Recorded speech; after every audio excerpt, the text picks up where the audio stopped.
Artemis's fury, the girl who lied to a goddess. She vowed to remain pure, but broke her promise. And when Artemis found out, not even the stars could protect her. This is not a fairy tale. It's a warning. In Greek mythology, Artemis, the goddess of the moon and the hunt, wasn't just a radiant figure cloaked in silver light. She was also fierce, protective, and utterly loyal to her principles. She guarded the wild, honored her companions, and demanded one thing above all: loyalty, purity, truth. To walk under Artemis's moonlight, one had to take a vow, a sacred promise to remain untouched, focused, and devoted to her path. And there was one girl who dared to break it. Her name was Callisto. Callisto was one of Artemis's favorite companions, a hunter, like the goddess herself, swift, skilled, and fearless. She walked beside Artemis in the forests, chasing deer, running through moonlit groves, pledging her loyalty forever.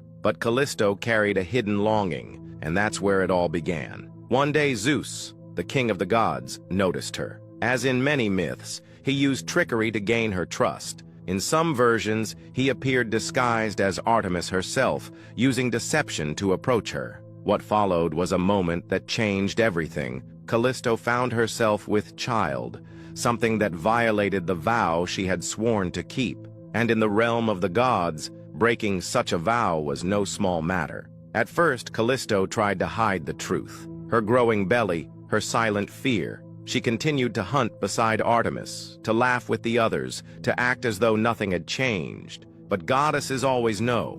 When the truth was revealed, the silence was colder than the moonlight. The sisterhood around Callisto stepped back. The air grew sharp, and the moon, once gentle, now watched like a blade of ice. Artemis didn't ask questions. She didn't seek an explanation. In her world, a vow was sacred, and breaking it had consequences. In a moment of divine judgment, Artemis acted. She transformed Callisto into a bear, not out of cruelty, but as a response rooted in the divine code she upheld. A wild, hunted creature. No voice, no friends, no safety. Callisto was cast out of the world she once knew. Her punishment was to become the very thing she once chased. But the sorrow of this story did not end there. Years later, Callisto gave birth to a son, Arcas. He grew up strong, a skilled hunter in his own right, unaware of his mother's fate.